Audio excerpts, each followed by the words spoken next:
What's up, everybody, and welcome to the SP and Bushy Show. We are back after surviving All-Star Week in Denver, especially Bushy, who was working a lot of hours this week. Bushy, you're back. How you feeling? What? No, Ah, no, I feel, yeah, that's how I feel. I really did. I felt like a zombie, really on that Tuesday, really. I mean, it was just really kind of an exhausting week, but man, it was really worth it, man. I mean, just being there for the experience and being there with all the fans, and really it was a nice full capacity. And we had a good, 35,000 crowd for that Sunday futures game as well. So that was a really good start to the week. And yeah, Monday and Tuesday was awesome. I was there on Monday and Tuesday. Obviously, it was very exciting. It was really exciting to see, obviously, a full crowd back in capacity.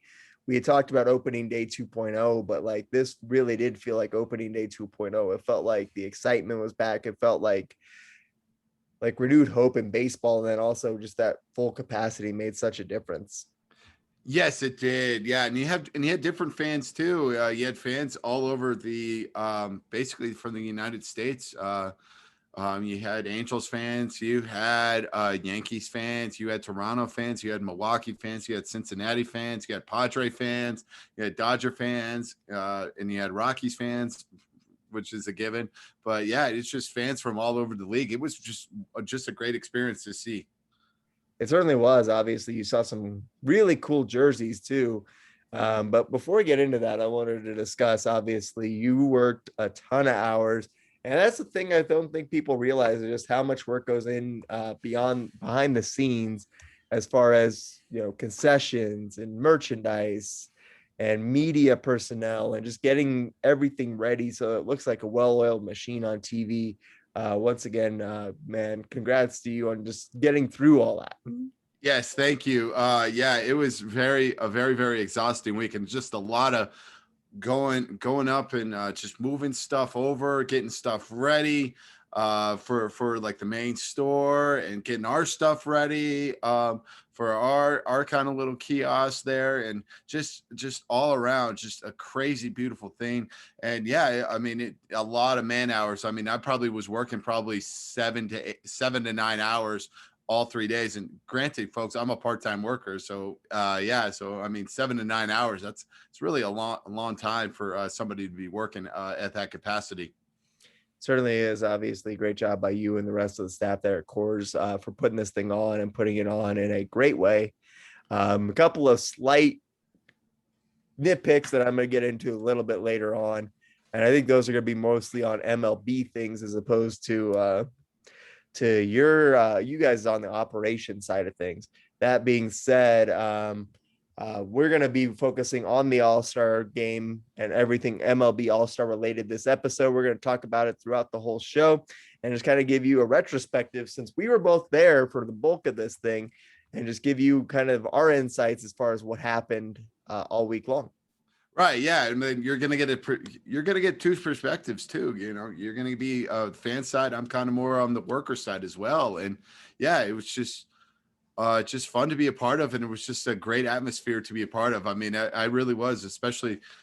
Yeah, I mean, even though, yeah, we were tired, we were still happy. Like, we were just like, wow, we're actually doing this. And I had gotten a lot of compliments from people, a lot of fans that were complimenting us and complimenting a lot of the Rocky staff people on a really good All-Star game. And they really complimented us on the fact that we really put this team together in 3 months. I mean, really, I mean, I didn't expect that going into March and April or early April. And we were just like, okay, like All-Star game. We were checking the schedule, and it looked like July was going to be really like this.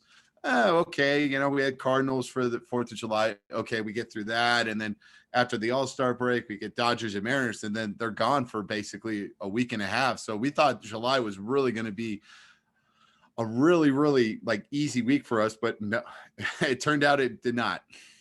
Absolutely not. I mean, obviously, you guys had, like you said, Cardinals to start the season or start the month, and now you have the Dodgers and Mariners coming in. I mean, it is a busy time of the year for you for sure. And like I said, it's impressive the way everyone was able to pull this thing together, especially since most sites know that they're hosting the All-Star game.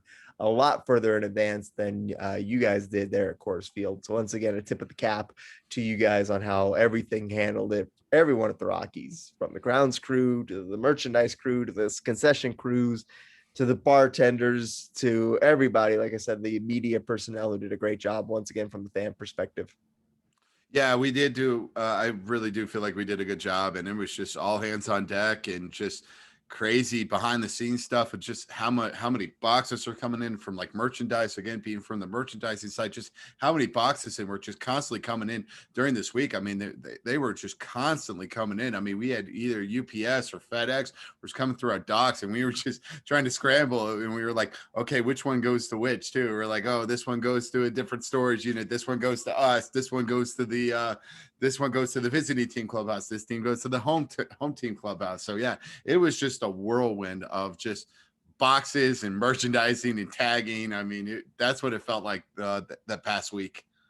Well, I'm sure you're glad to get a breath of air and finally be able to be back here talking about all of it on the show. One thing that we're going to start off with this, obviously, you sent me some of the photos of the stuff that's in those boxes that you were tagging. Let's talk about the picture that you sent me back when I had a working cell phone. So it was obviously like a week and a half ago. Yes. So I showed him a photo that I was just like, oh, I found a very, very good discussion for the podcast. So we got a Mike Trout bat. It was a game model bat that he uses with the blonde handle and then black with on the other half old hickory. Many players do use it, but it is inscribed Mike Trout's, and he did sign it, but he inscribed it the GOAT on that thing, and that really got me kind of like a little bit fired up on that. It's just like he's inscribed in the GOAT. And then we got like another bat in. It was actually a really cool bat. It was kind of a red bat on the top, and then kind of goes into like a grainy fade to like the blue and he signed that as well, but he had a 27 with a GOAT symbol on it. And yeah, so I had to send you that one too, because it's just like this Mike Trout GOAT thing is getting really, really out of hand. I don't know how anyone could possibly consider him the GOAT. It's ridiculous to me that he would be even in the conversation. I mean, I'm assuming that you feel the same way since you sent me the picture of that. Oh, I absolutely send him I absolutely am like fired up about it. I'm like, why are people inscribing him the GOAT? Like, he really isn't the greatest of all time. As far as you got to be the quote unquote greatest of all time. Like, yes, we make fun of Tom Brady, but Tom Brady does have that moniker, yes, of the greatest of all time. Yeah, I know we make fun of him, but yeah, he can call himself the GOAT, unlike Mike Trout. Or yeah, you've won 3 MVPs. Congratulations. What have you done in the playoffs? That's what I'm fired up about. It's just like, you haven't made the playoffs. Your Angels teams were always like 20 or 30 games below 500, and you're somehow calling yourself the GOAT. Yeah, as much as I hate Tom Brady, at least he can at least justify the claim. There is nothing about Mike Trout's career that would justify this claim, and it's being proven especially true this season. The fact of the matter is that when he went down and got hurt, the Angels actually have been better without him in the lineup. Look at it. Look at the stats. They have been better as far as wins and losses go without him in the lineup. And so all these people, all these new age sabermetric fans that are arguing wins above replacement as a stat, it's BS. And here's why. Mike Trout gets like the highest WAR ratings of all time, yet somehow the Angels continue to win games without him. So how is he any better than the replacement if they're winning games without him at the same rate, or if not even a better rate? It is a shocking thing. Like, that really is kind of putting that wins above replacement stat really kind of in effect. And it's like, I've never really understood that one. I mean, I know I am kind of like I guess I really am kind of a sabermetrics person, but I've never really understood the wins above replacement. Like, it's just like, okay, yeah, so this person, oh, because this person is injured, that doesn't mean, seriously, like, sometimes, computers, you can't trust computers. Come on. We've learned this all from the Terminator. Okay. We cannot trust computers at all. We got to see it from the eye rather than the computer. And yeah, I agree with you right now. I mean, seeing the eye test right now, the Angels are a lot better without him than with him. Or they're just as good. He's not even the best player on his own team. I would say that's obviously Ohtani. And the way the crowds reacted to him over the weekend, granted, we didn't see how the crowds reacted to Mike Trout. So once again, I would say that Ohtani is the bigger star and eventually may have a better claim to the GOAT status than Mike Trout even does. And I don't even think he does. He's maybe the best player in this generation. Maybe. He's good. He's very good.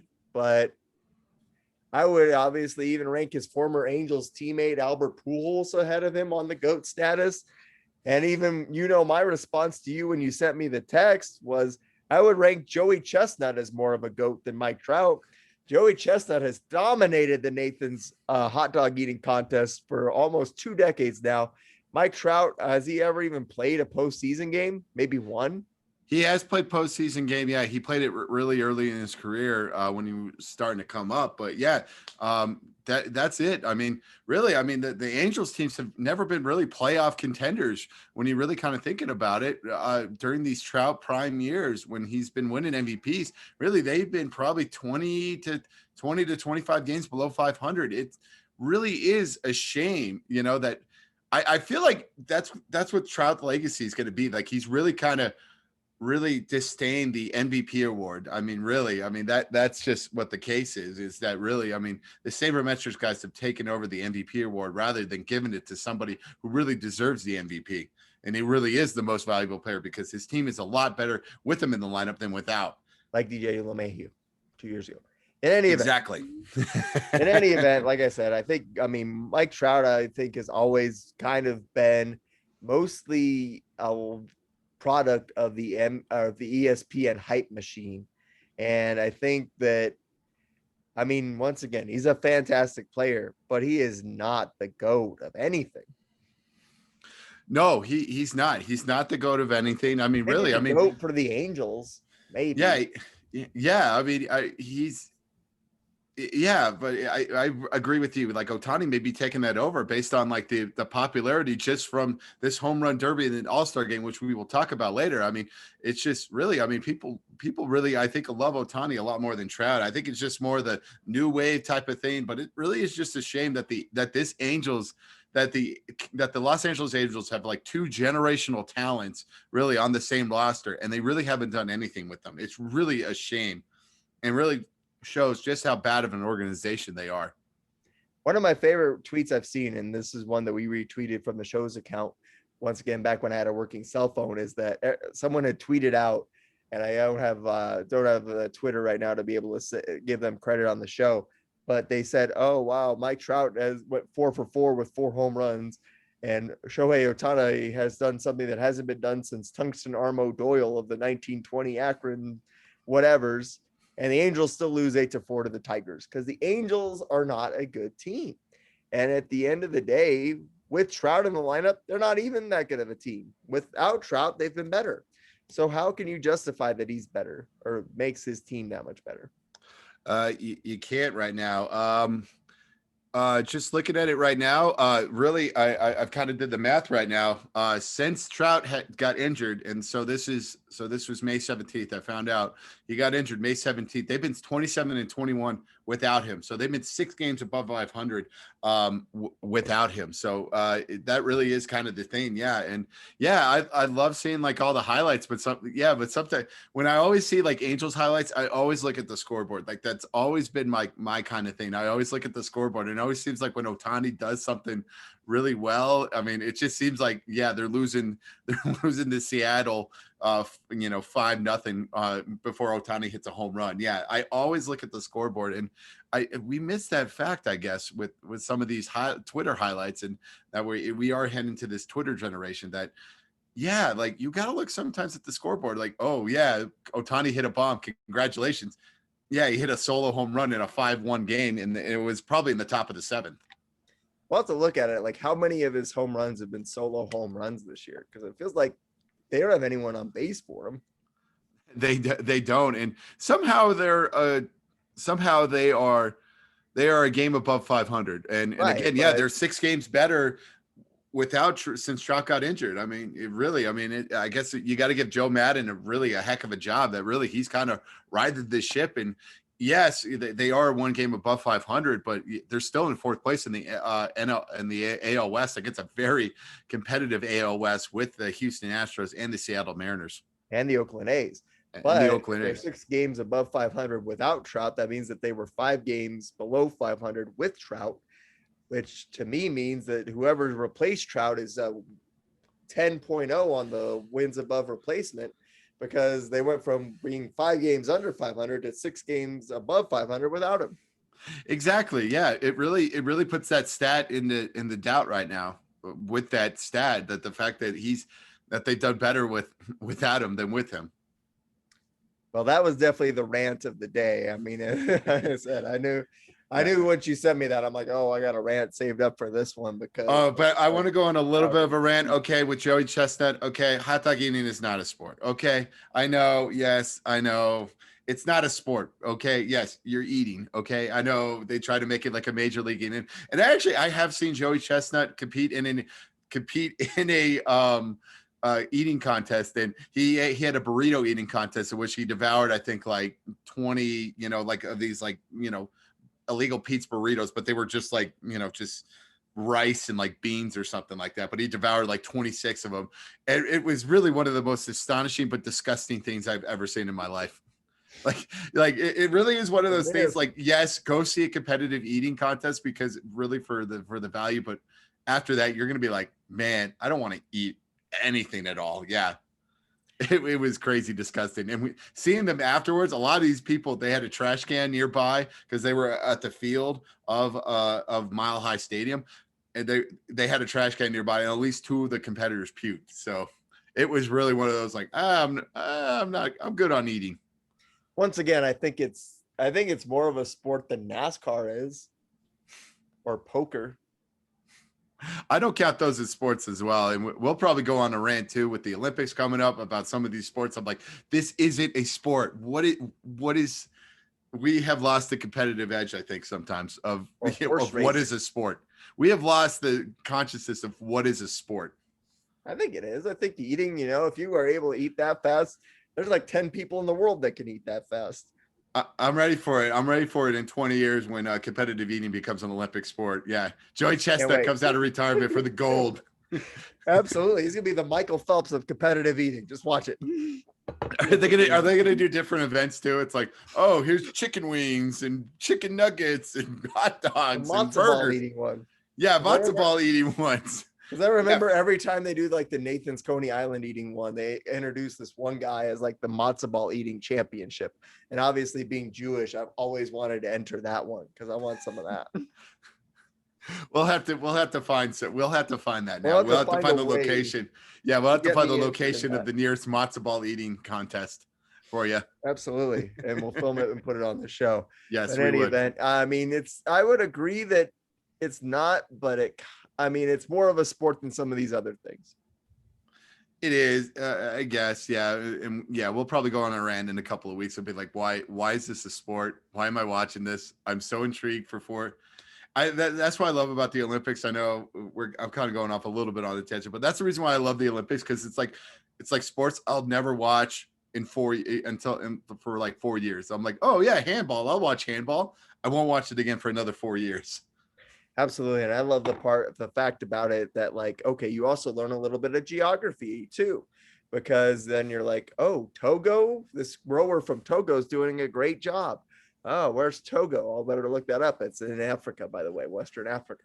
So it teaches you a little bit too.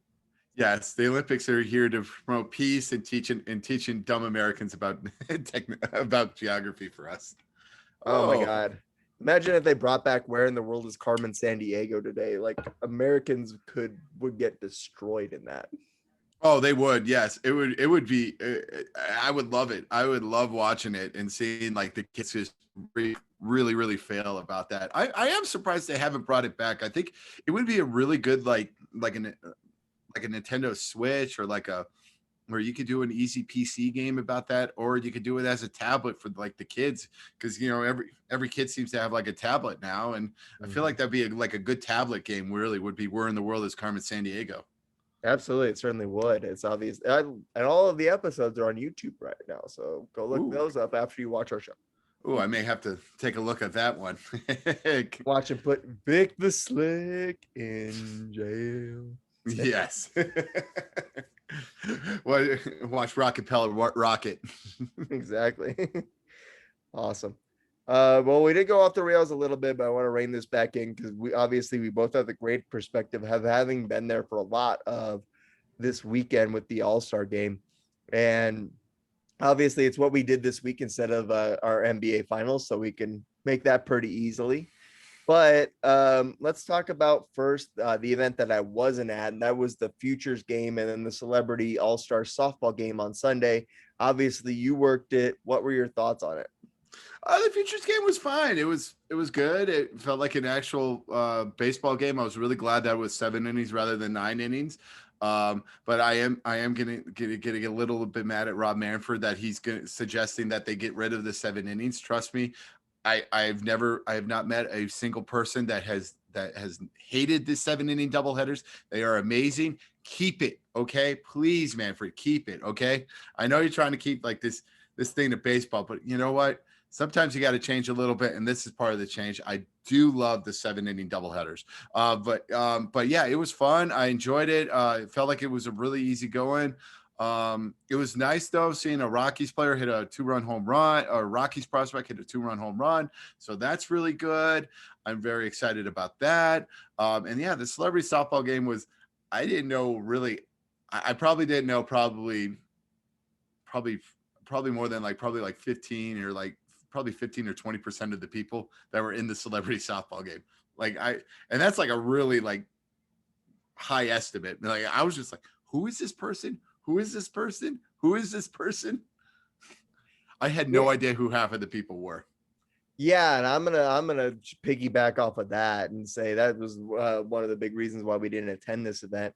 I mean, I knew some of the people that were announced for it, like the Miz, obviously from wrestling, and DK Metcalf, but outside of it, it was just a bunch of social media stars. And I'm like, if that's what makes you a celebrity these days, then maybe we're on the track doing it. But also, I mean, then in that case, put us in the celebrity softball game too. We're just as qualified to be a part of it as JoJo Siwa or whatever her name is. Yeah, I was just like, who is this JoJo Siwa? But she really got one of the more louder applauses when they kind of introduced to everybody. But they did bring in some late special guests. They did bring in a couple of Broncos players, Brandon McManus, Von Miller. They did bring up Philip Grubauer for the Avs. So that's a really good sign. So everybody was shouting Gru. It was nice. It was nice for him. They had Derek White, who is from Colorado.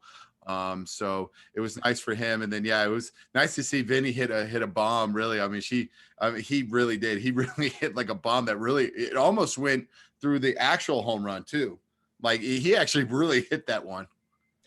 I would think that Vinny's got to be considered the MVP of All-Star Sunday because he manages the NL Futures team so well. They win the game, shut out the American League, if I'm not mistaken, correct? The American League, I think, got like a couple of pity runs right at the end, but yeah, it was a dominant NL victory. Obviously, is very exciting. And then he hits the home run in the All-Star Celebrity Softball game. Had a really good showing, did Vinny Castilla, and who knows, maybe that sets him up for maybe a future managerial job as well. As he proved his worth. And then you also, like I said, the celebrities, like I said, I want more celebrities. I'm surprised that ABC or ESPN didn't even have some of their personalities jump in just to kind of be like, okay, well, now we're promoting celebrity dating game. Here's Michael Bolton playing in this celebrity softball game, as opposed to like I said, a bunch of social media TikTok people that I've never heard of. Oh yeah, get Joe McHale. Yeah, just get all the game show people. Yeah, get Joe McHale. He's a good athlete. I'm surprised they didn't get him. Yeah, with the ESPN ABC connection. Yeah, or maybe an ESPN personality or two. Not Stephen A. Smith, but yeah, maybe somebody. Yeah, maybe somebody. Just give me somebody or something like that. I mean, and like Griffey was there for all. Why wasn't Griffey kind of in? If you're gonna give me Griffey there, at least give me Griffey in the actual game. Yeah, and I know you've bashed Kane Brown before on this podcast, but at least I know who Kane Brown is, as opposed to half of these social media celebrities that I never heard of. Yeah, I know. I do bash Kane Brown, but yeah, I will bash like any of the social media people, especially the JoJo Siwa. I don't have no idea. I have no idea what she does, What her what's deal her is. act with the YouTube. Like, what does she Well, do on YouTube? Like, well, I guess I apparently just you need. should study it because apparently she has a lot more views than you and I do. Yes, well, apparently we need to. Yeah, we need to hook up with, or kind of collaborate with JoJo Siwa. Yeah, and get the viewers up for us. Yeah, I wonder if I put her picture on this episode, if like that'll get us like a bajillion views just because somehow. Yeah, just type in JoJo Siwa SB and Bushy show. That's what we should do. Yeah. And it's kind of like a baited switch. Or yeah, or maybe make it, or I don't know, maybe this episode will have a picture of a Mike Trout bat that says "not the goat" or something like that with like the line through it or something. Either It could, way, yeah. like I said, it was like I said, that was the one event I didn't attend, and it was because like I mean, if they'd have announced McManus and Von Miller and some of these other Colorado celebrities who ended up filling in the field, then maybe I would have attended it. But like I said, it was just one of those things where the people that were announced, and the one person I was excited about was the Miz, outside of obviously the And former the Miz Major League didn't even Baseball players. he didn't even Yeah, play. That was the well, thing. yeah, he tore He his was the master. ACL. Yeah, he was the master of ceremonies. That was kind of like the kicker. Yeah, it wasn't a case of, yeah, it was, that was kind of the Well, stinky yeah. part too. Yeah, it's like the Miz didn't even perform. He was kind of the master of ceremonies, though he was probably one of the better parts of the celebrities softball game, really. I mean, because he was hyping the crowd. He was doing his Miz things, man, and that's what I loved about it, because it was just like, oh man, it was cool just seeing him, and he was shouting "play ball," he was getting all amped and all that, and it was just great to see that. Yeah, like I said, I was just unfortunate that he suffered an ACL tear because obviously I've watched the last few years on my couch and he's done a great job in the game of making it entertaining as well. Yeah, he does. He does make everything entertaining. I really have grown on the Miz. I used to hate him when he first started out, but as the years have gone on, I've just more and more like appreciate him. He is a fine entertainer. I love the Miz. I just keep doing what you're doing, Miz. We love you here. Absolutely. We're all huge Miz fans. Let's move it along to Monday, unless you had any more thoughts on All-Star Sunday. Nope, it was fun. It was just a cool event. It was just one of those like, oh, it was cool to be there. Awesome. Monday night, obviously, I got to be there. It was the home run derby, and I mean, it lived up to every bit of the hype, at least in my eyes, of what we were going to get. Yes, that was probably, in my opinion, probably the best night of the whole 3 days. That really was. That was amazing to be a part of, and it's just like the crowd was really into it.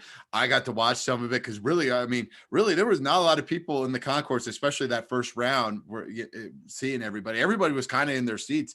There were really a lot of people walking around the concourse, so yeah, we got to see most of that first round. And yeah, I got to see Ohtani hit with the home run derby, got to see Trevor hit, got to see Matt Olson, Trey Mancini, Pete Alonso was was just jacking it up. And I feel so bad for Salvador Perez, really, because he had a really good first round. It was just a shame that he played that he faced off against the potential the eventual winner in Pete Alonso, because really he would have advanced in any other bracket. Really, that was just the shame of Salvador Perez, because he put on a really good show too. Absolutely, he really did, and I mean, he did a great job. Like you said, he would have advanced, I believe, out of every other matchup, wouldn't he have? Yes, he would have advanced out of every other matchup. Maybe except maybe, yeah, well, they Well, they had to with the go to extra Otani time, so those and don't yeah, count. with the Otani and Soto, yeah, they had to go extra time, but they still were like 23 or 24 home runs each during the first round. So it really was a shame with Salvador Perez, because he really did put on a good show, and I did feel really bad for him that he just had to go up against Pete Alonso. Well, hopefully this isn't the last time we see him in a home run derby. Like you said, I think Salvador Perez did a great job. And he's a great story of like a catcher trying to win the home run derby too. It's not someone you think about trying to win it. I mean, he did a great job of certainly showing out and doing a good job of representing the Kansas City Royals. I want to echo what you said earlier. This felt like the best event of the weekend. It was must-see TV. It was fantastic. It was the thing where you felt like you couldn't leave your seat because every 5 seconds, I mean, every at batter every pitch was something you wanted to see. It was so exciting. And I mean, I think obviously next time it comes back to Colorado, we're going to look at getting our home run derby tickets instead of the All-Star game tickets. So if you had to pick one. Yes, I think that was the thing most people were excited about when they found out that the All-Star game was moving from Atlanta to here. Was everybody was all excited to have the home run derby here again, and the fact that they didn't put the balls in the humidor. So yeah, you got to see balls flying. I mean, good God! I mean, we had a lot of 500-foot home runs and stuff, and it was just really cool to see. And we had, and it was great drama too. I mean, you had this Trevor Story against Joey Gallo matchup. I mean, that was very entertaining. Same with Trey Mancini and Matt Olson. I mean, that first matchup was really good. And then obviously with Pete Alonso and Salvador Perez, and then basically the creme de la creme really was that amazing Ohtani against Soto face-off. Really, that was really worth it. That was probably the best home run derby duel we'll probably ever see as far as with this bracket. I mean, exactly. With this format, it was incredible. I mean, you're watching Soto just mash his 22, and then Ohtani, he really struggled out of the gate. But then he like took his break, he came back in, and he just started just hitting these monster shots that, I mean, if you haven't been to Coors Field, there's a party deck up on the third level in right field. And I mean, I've never seen a ball hit there, and he was just mashing these shots right into the party deck, not even the seats in the party deck, like actually onto the party deck. It was incredible to see. And I mean, once again, Ohtani lived up to the hype, and credit to Juan Soto for once again not being afraid of the hype and actually really delivering in that moment. They go extra time, and then they go to like the 3-swing off. And Juan Soto, to his credit, just had a brilliant strategy for that. He was just waiting for the pitch to be in the right zone, and that's why every one of his 3 swings was a home run. Yeah, it was such a fun face-off, and just really the crowd felt it. The crowd felt the energy too, and it really, and you felt it too with like Ohtani too, because this guy, I don't think he's used to the altitude, and I learned this after the fact too. He doesn't take BP. He doesn't take BP at all. So this is the first time like really taking BP, and you're taking that along with altitude. That's usually a bad combination, because you saw it after at least his first round. Like he's hunched over. He was hunched over, like gasping for air, because it just there's really not a lot of air. And then when you have 50,000 fans. Really, I mean, there's just not a lot of oxygen to be around. And yeah, but it was great to see him. He was hitting third decks even during the batting practice portion too of that. And yeah, I mean, he hit it in that smash burger party deck area. I mean, really, usually with like when you hit a triple decker, usually it's just in like the seats. No, he's hitting it into that. I agree with you. He's hitting it in that party deck. And I'm just like, in awe watching it, because I did see the home run and going through it, and I'm like, oh my God, like I've never seen anything like that before in my life. It was unreal watching it. It was so fantastic. Well, I can't believe we got to see it live. It was so exciting the way Ohtani was just smashing bombs left and right. And I mean, all of these were no doubters. And I mean, you could just feel the energy and feel the excitement with every swing that he took. And that's why, I mean, you alluded to Stephen A. Smith earlier, who's a jackass. And once again, proves that even though he's acting like a jackass, that ESPN is just indebted to him for whatever, and they won't get rid of him. But either way, like Ohtani doesn't need to speak English to be a superstar, because when he came up, he felt like the superstar. He is the superstar of this derby and of the weekend. Like there were outside the stadium camera crews dedicated to Ohtani. Ohtani is a star. He's a bigger star now than Mike Trout ever was. I just said that. Yeah, as far as the younger like people were just so freaking excited to see Ohtani, even when he announced that he was going to compete in the home run derby. Like people got really, really excited for it. I know personally I was, because it's just like, man, that guy can hit bombs. Like he really like, and especially too with like no humidor. The only thing that concerned me a little bit was that he is like a pull hitter and it goes to right field. And that is a tough thing, especially with the really the only thing that Jeff Briders probably ever did well was put that barrier on the bullpen area.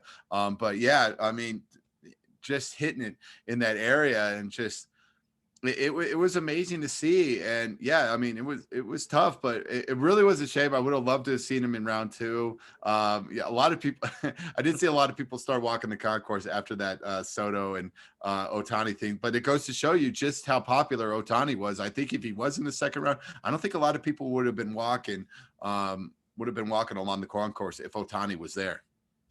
I want to get into that in a second, but I want to talk first about that matchup between Trevor Story and Joey Gallo. Huge upset by Story knocking off Gallo, I think. Yes, it was a huge upset. Yeah, because Gallo can rake here. I've seen him a couple of times really rake here in Colorado, and yeah, he can really hit the ball out of the park here. And it really was a shock that Trevor Story actually did win. I thought he really hasn't had a really good year this year as far as home run wise, not to what we expect of like Trevor Story, but yeah, it was a very, very tight knitting affair. And really it came down to basically the last at bat. So we had the drama there. We certainly did. And I mean, you got to once again give Trevor credit, but it felt like Gallo was pressing in his batting practice. And he probably had the most natural power out of anyone in the field. But Gallo did not look relaxed. And if you watch Pete Alonso's at bats, Pete Alonso looked very relaxed. Yes, Gallo looked very tense because he didn't have that many home runs. I think he had like five or six home runs the first half of his session, but then he really started to come on that like last minute and the bonus time that they had, and it was just like one of those like and, there goes Story getting out, but no. It turned out that Trevor Story got to go in and really done something that really a Rockies hitter hasn't done. That really is advancing into the home run derby. Because really, when you think, I know people got like, Coors Field. They're like, Coors Field. They'll hit bombs and all that. And I was just like, yeah, it still is tough to hit a home run here at Coors Field. It certainly is, especially with the humidor. And I mean, you talk about it. I mean, once again, huge showing by Trevor Story. And I think him advancing to the second round was huge for the crowd. Just the excitement of having their hometown player in the second round. Yes, and it was a shame that he came up against Trey Mancini. I mean, it was the hometown guy against the feel good Story. Really, I mean, it was tough to not root against Trey Mancini because of what he has done and what he's done to come back onto the field and then now competing with the home run derby. So it was a good second round matchup, and I was just happy that Trevor did kind of do well, and having Mancini advance to the finals. Mancini did fantastic. It was a great story. Obviously, he survived stage 3 colon cancer. My dad also survived stage 3 colon cancer, so I know full on what that's like. And obviously, to be hitting home runs in a derby 1 year after that is beyond incredible. And what a great way also to kick off the home run derby. That battle between him and Olsen was fantastic. Like the Gallo Story battle, it came down to the final at bat. So you had a lot of really, really close battles in this first round that were fantastic. And it really got off to a great start with the Mancini-Olsen battle. And then Mancini advances past Story into the finals. And really, once again, the feel-good Story. And he really was fantastic in this. Yes, he was. Yeah. And yeah, going back. Yeah, you had close. You had two close ones, and then you had one that went into a double tiebreaker. And then really, I mean, really the laugher one was the Alonso Salvador Perez, but they both put on a show. So it was all in all a really fun first round. It was a fantastic first round. And then you talked about it earlier, Ohtani versus Soto advancing to the second round. And I don't care if it was Ohtani or Soto. I don't think anyone was going to beat Pete Alonso on that night in Denver. I mean, he was just so fantastic, so relaxed, and everything he smacked just flew. Oh, it did. Yes, everything. And all I heard, skipping it to the end, all I heard, especially the last, I think 7 or 8 home runs were just nothing but, oh. So I could kind of tell. I was like, oh, I don't even have to watch it. I just got to kind of pay attention to it. So I'm like, oh, so Alonso hit a home run again. And he was hitting some bombs too, man. Like he was just boom, boom, boom, boom, boom. His longest home run was 509 feet. Yeah. And his average distance was 464 feet. So he was hitting them. Yeah, I mean, as we were there, once again, they were just no doubters. And I mean, like just bomb after bomb after bomb. And then the finals against Mancini, he actually had to go into his extra time. He's like 6 home runs behind Mancini going into extra time. And then as soon as extra time starts, bam, 6 straight bombs. Like he just didn't even hold back. It was bomb after bomb after bomb. He didn't miss one, and he just crushed it. And I mean, I gotta give credit to Andrea. She picked Alonso before the home run derby to win it. So credit to her, because I picked Otani and it did not pan out. I actually picked Mancini. I really liked Mancini. I thought a feel good story, and I feel like it's what kind of the MLB needs. Maybe like a feel good story to kind of win the home run derby, and maybe give hope for the Baltimore Orioles, who really haven't had hope the past 3-4 years. So yeah, it was great to see, and yeah, it was just a fun home run derby. And again, we talked about it. It really was the best of the 3 days. It certainly was. It was incredible to see. The nitpick of the night, or I guess the day, is that the gates opened at 3 o'clock, but they weren't letting players sign autographs. And I think that would have been the one thing I would have changed, is that the players that aren't like taking BP could be going around and be signing autographs, and just make it a little bit more fan interactive. Yeah, that was kind of the bad thing as well. And yeah, especially too, since they had this all-star workout and trying to really promote this. And I know we're still in this kind of this COVID era, but really, I mean, Which is why they probably didn't. But I mean, yeah, they didn't. for Yeah, because of the All-Star COVID games, stuff. let you do that. Yeah, it is a shame, but yeah, I would have loved to have seen it. I would have loved to see more interaction, more autographs, and yeah, I guess that really is like the nitpick for you. I mean, yeah, I mean, I was just too busy to just really kind of take everything kind of in. I was just like, oh my god, it really felt like just oh my god. And to the credit, we actually did break the sales record for like All-Star Weekend. We did over $2 million in sales as far as everything around with the stadium, and the record was 1.7. So I just feel like a lot of people were just buying stuff, happy to be here, and it's just I think a lot of pent up stuff too, because they didn't have an All-Star game last year, and now we have an All-Star game this year, and it's changed from Atlanta to Colorado. So I mean, it's just people just wanted to buy stuff and wanted to be part of the All-Star game. Well, I agree with that. I mean, it was awesome to see people back out there. It was awesome to see people buying stuff.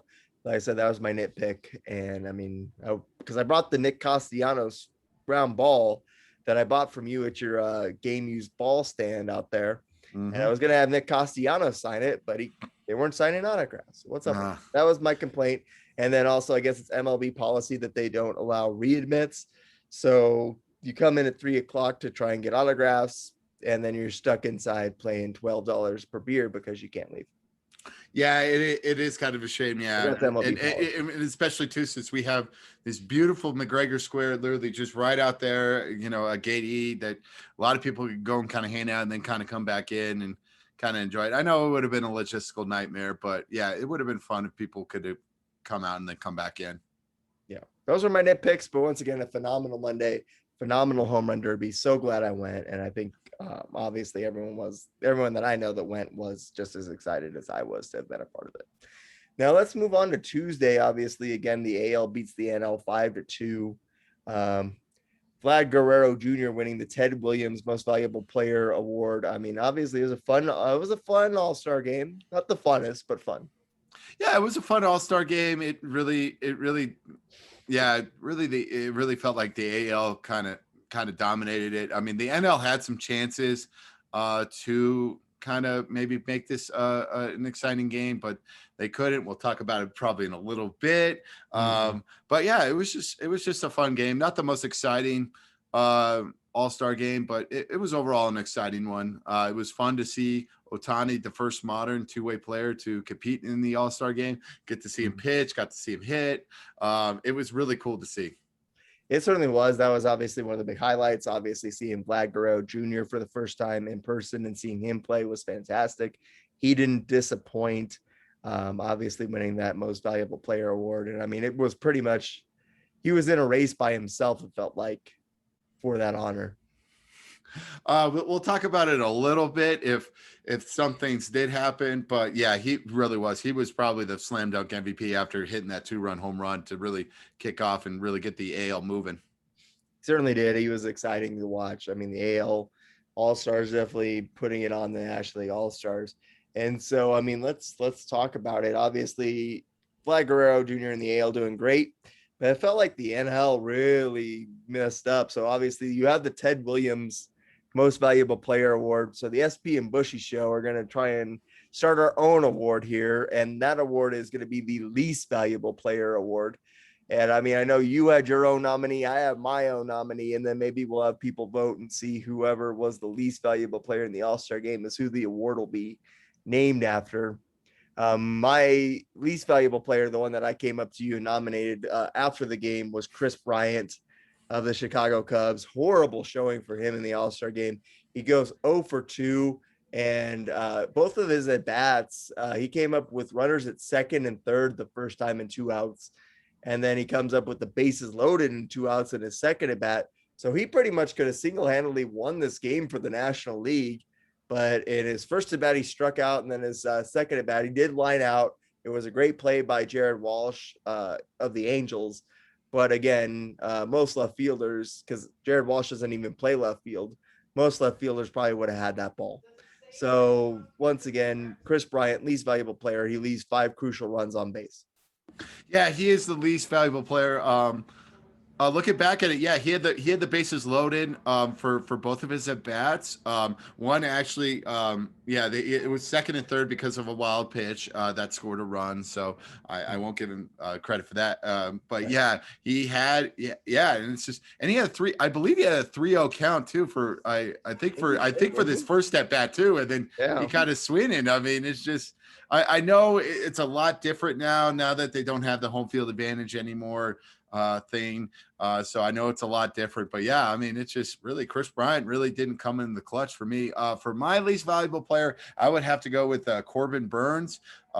He was the pitcher in the second inning, obviously giving up the home run to the eventual MVP. To the eventual MVP Vlad Guerrero Jr. And then they kept him on too for the second inning too, and he let in another run. So he gave up 3 earned runs during that game, and yeah, really kind of put the NL really in a hole right now. And yeah, it really was a shame because he doesn't pitch well here in Colorado at all. He pitched about a month ago here, and he does not pitch well here. He pitched he pitched here for his start, and he did not pitch well. He did not pitch well here, and he did not pitch well with a month ago. I am still flabbergasted that they let him pitch 2 innings in this one. Once again, I don't get it. I just don't. Like, I don't know if like Dave Roberts was trying to scout him to see if the Dodgers want to sign him next year. Because like of all the players that you're going to give 2 innings of pitching to, why would it be Corbin Burns? No one's excited about Corbin Burns. Even the Milwaukee fans are maybe half excited. Outside of maybe Corbin. Milwaukee, nobody's excited about Corbin Burns. And it's just... I'm sorry, but I don't care about Corbin Burns. But let me say this. Like I said, he was just a big letdown. I don't know what deal he made with Dave Roberts to get that second inning, because he didn't pitch well in the first inning. So I don't get why you would pitch him a second inning too. Exactly. Yeah. And Dave Roberts wanted to play a little bit, kind of like gamesmanship or like that. And he may have kept, German Marquez for a couple of innings. So that way the Rockies can't start him because they're playing each other for the next, they're playing each other 6 times in the next 2 weeks. So it really is kind of like a weird kind of gamesmanship, to kind of maybe waste it. I know him and Bud Black are buddy buds and all that. And I know it's all an exhibition or something like that, but it was great to see German Marquez pitch a 1-2-3 inning, get the strikeout for the third inning, and really excite the fans and all that. Really kind of showed at a national showcase what this pitcher really is. Cause really he is the best pitcher. He really is the best pitcher on this Rocky staff. He really is. I love German Marquez. You unfortunately, almost I almost got to see him pitch a no-hitter about a couple of weeks ago, which really was a shame. I don't think we've talked about it before. I don't think we've talked about it, and it really was a shame. The electricity was in the air, and it really felt a lot different compared to this over the no for Kyle Freeland. Yeah, because the Kyle Freeland no, I just felt like he wasn't going to, almost no for him. I just felt like he wasn't going to do it. He really was kind of struggling, really, especially those last 3 innings. But with Herman Marquez, it was just boom, boom, boom, boom, boom. He was gunning people down. It really was a shame that that it was a good hit. I'm not mad at, like, it wasn't a blue pit or something like that. It was a It nice wasn't the single. Armando Galarraga special. Yeah, it wasn't the Armando Galarraga special. Yeah, but it really was like a shame. But I'm really happy that he got to showcase it at a national showcase, just how good of a pitcher he really is.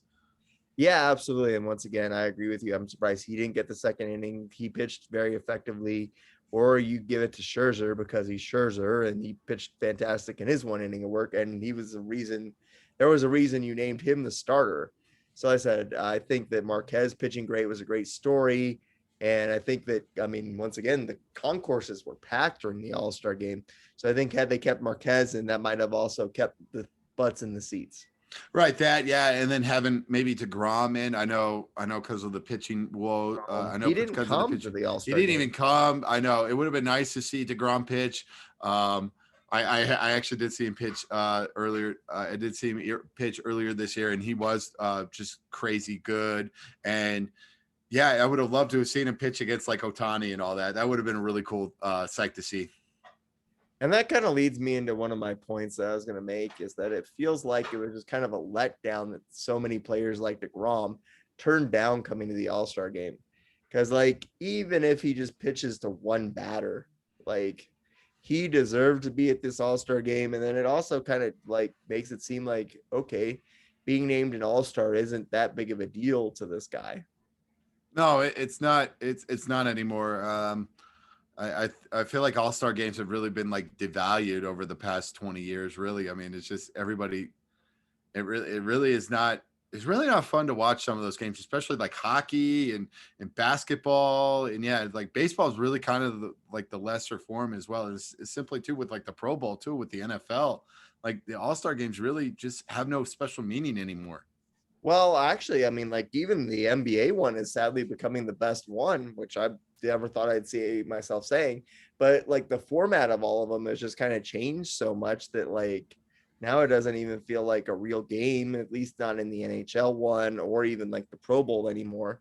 Because, like, okay, it's just two captains drawing teams or whatnot. And even like the NBA ones become that.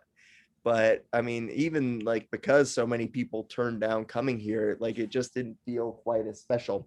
Because, like, I mean, I'm gonna make the comparison. Obviously, I was at the game in '98 when the first time I came here.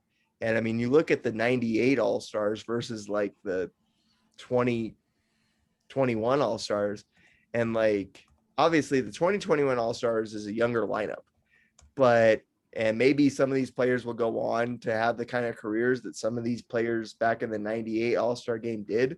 But you look at the players that played in the '98 All-Star game, almost all of them feel like household names, versus like now they in the 2021 All-Star game, the Rays, they ran out that one pitcher from the Rays, Andrew Kittredge or whatever his name is. Yeah. And I didn't even know that guy was in the league, let alone an All-Star. Who is that guy? I know. Yeah, there are a couple of people. I'm like, he's an All-Star. Oh, okay. Yeah, there we go. Yeah, but it doesn't compete. Okay, here's the '98 AL All-Star. Here's the starting lineup. Yeah, Kenny Lofton started at left field. Yeah, Roberto Alomar at second base. Yeah, Ken Griffey Jr. at center field.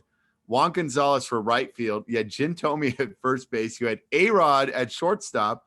And then you had Pudge Rodriguez at catcher. And then Cal Ripken Jr. at third base. And you had David Wells as the starting pitcher for that AL team. So, like I said, I mean, you look at that starting lineup in the AL, there are what, five Hall of Famers in that, and A-Rod, who, whether or not he gets in at one point will be debated, but right. I mean, you at least have six guys, and I mean, Kenny Lofton at that point, that was his fifth All-Star game, and I mean, you just have this stacked lineup of All-Stars, and you look over at the National League too. Going around the diamond, Mike Piazza, Mark McGuire, Craig Biggio, Walt Weiss at short, Chipper Jones, Barry Bonds, Tony Gwynn, Larry Walker. Now that's a freaking all-star game, people. That is an all-star game, and my God, like just look at my God, like Craig Biggio, Tony Gwynn, McGuire and Bonds, not in the Hall of Fame, but you know that you can make a case that they are. Chipper Jones in the Hall of Fame as well. Larry Walker in the Hall of Fame. I mean, Greg Maddux, he was the starting pitcher. He's in the Hall of Fame. I mean, that's 4 or 5 Hall of Famers just right there. We'll have to wait and see with that. Obviously, yeah, because I know I think Scherzer for sure is going to get in the Hall of Fame. Scherzer is definitely. Yeah, Scherzer for sure. Definitely Nolan. Definitely Nolan. Freddie Freeman's going to be. Yeah, I know you have some like fringe players too. Freddie Freeman might. He might. Same with Castellanos and same with Winkler. I mean, they're too young to tell. Yeah, they're too young to tell right now. Juan Soto, same thing. It is like maybe Machado one day too. It is, yeah, and it's just like it's crazy to think about. Like I said, maybe it's because all these guys are like at the beginning of their careers, but it didn't feel like as big of a deal when you have in '98. I mean, the worst all-star of that group is maybe Walt Weiss. As far as with the starting lineup, yeah. Yeah, so the worst all-star in that lineup is Walt Weiss versus. As far as with the starting lineup, yeah, he was probably the worst. Versus like this lineup of people for like the AL. I mean, even Teoscar Hernandez like isn't probably like the worst name. And I mean, you have a lot of these people that are making, once again, congratulations to them on making their first all-star game. But because of injuries, you have some of these people starting games that probably like this is it for them. This is their highlight of their career. Yeah, but I did enjoy it that they featured a lot more younger players like Tatis and Ohtani and Vlad Jr. Xander Bogaerts is a really good player as well. Judge, I know Judge is fantastic. I know. Yeah. Like Rafael Devers, he's a really good player as well. So it really was kind of like a young showcase, which I really, really kind of like. Right. So it's just like, these younger stars that are amazing, really. Cause I do love Tatis. I do love Ohtani. I do love Vlad.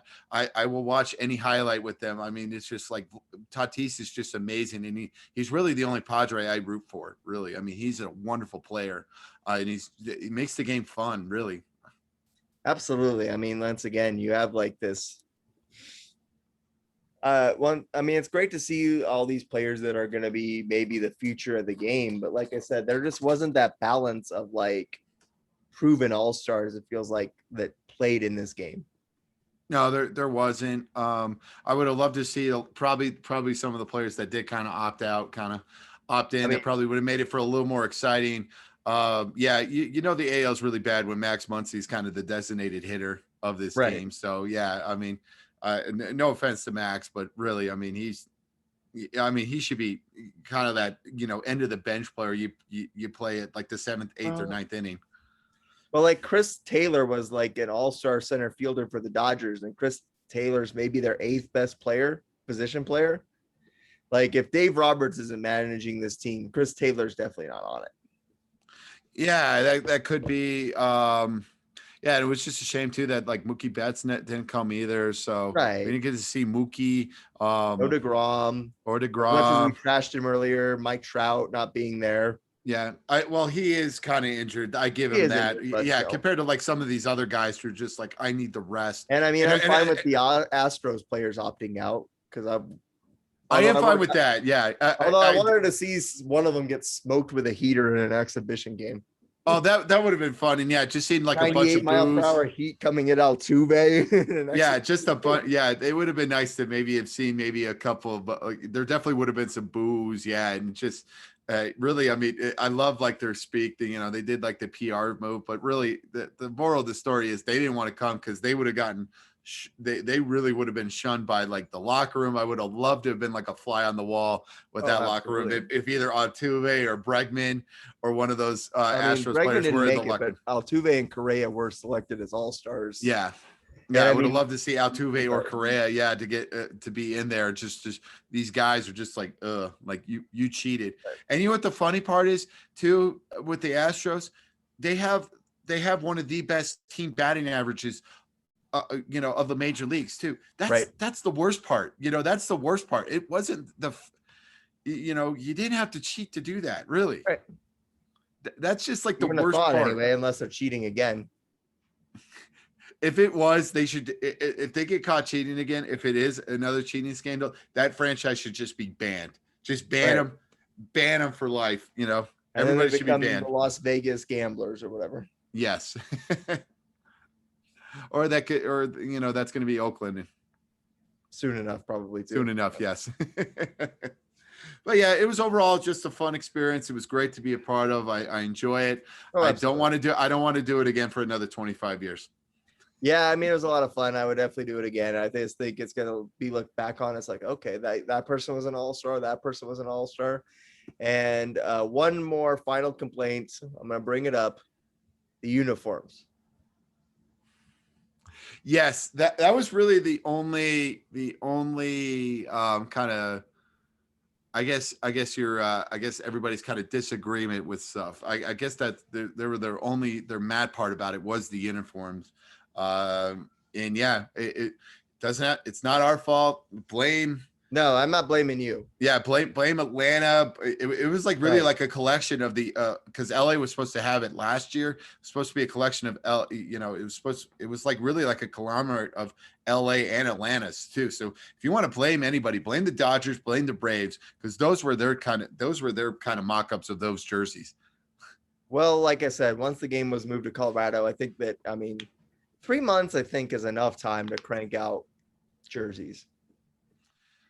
It is, yeah. If you get kind of rush ordered, I guess Nike has their, the Nike's got to work all that NBA jerseys MLB, too. you could get a rush order on, what was it, like 90 jerseys.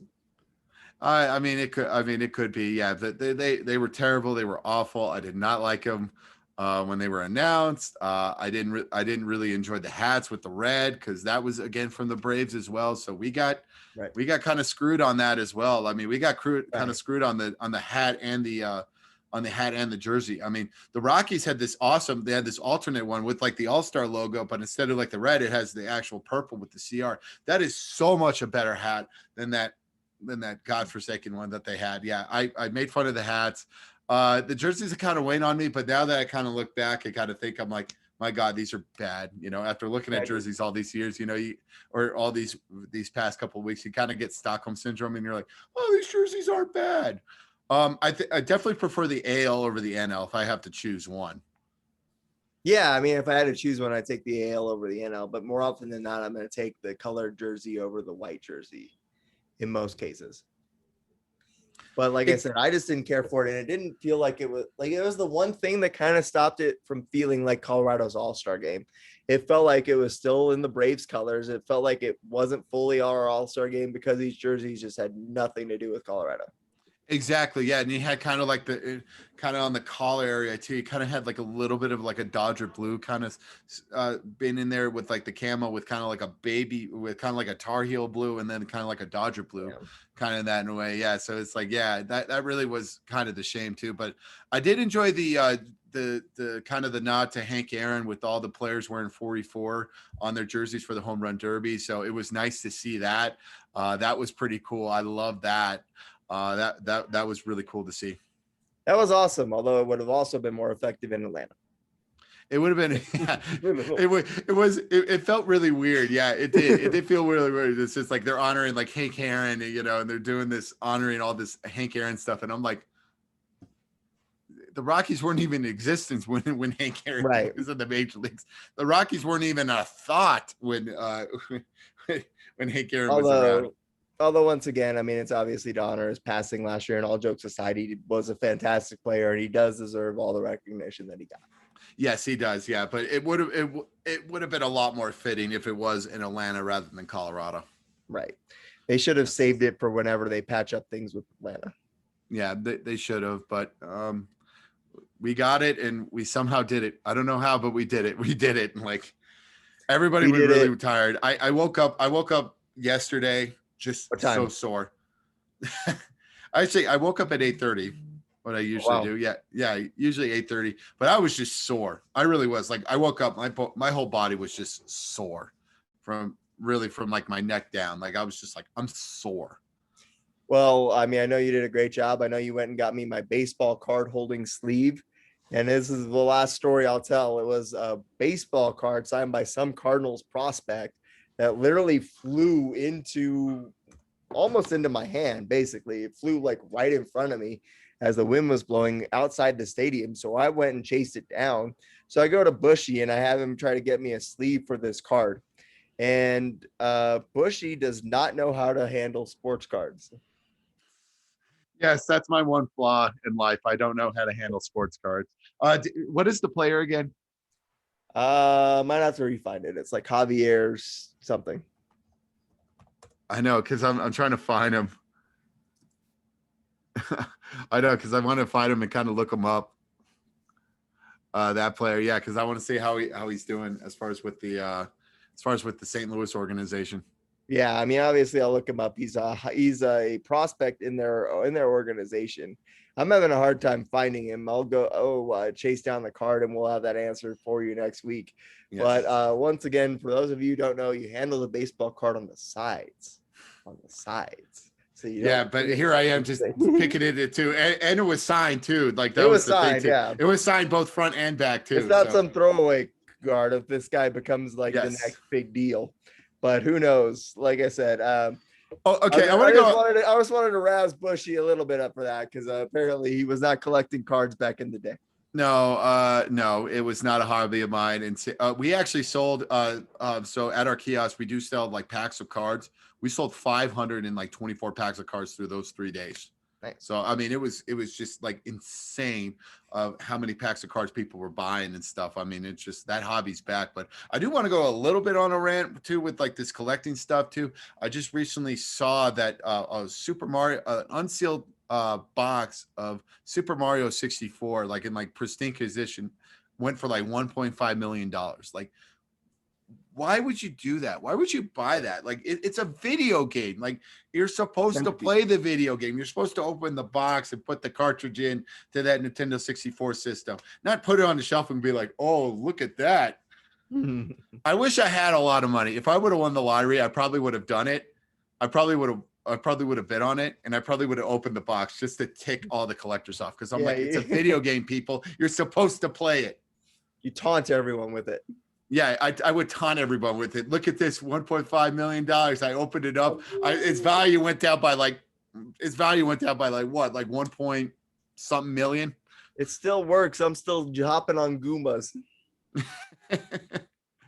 I mean, it just, yeah, I would have just played it. I'd be like, wow, I paid $1.5 million for this. This is terrible. It would have been bad. Yeah. But it's just like, it's this video game. Video games supposed to be fun. You're supposed to be playing them. Like not putting these boxes on a shelf and watching it. Right. I agree. Like with that. I mean, I'll collect cards, but cards are a different thing. Cards. Yes. Cards are there to look rather than like a box video game. You're supposed to open it up and play it. Right. Yeah. All right, that's my end of the rant.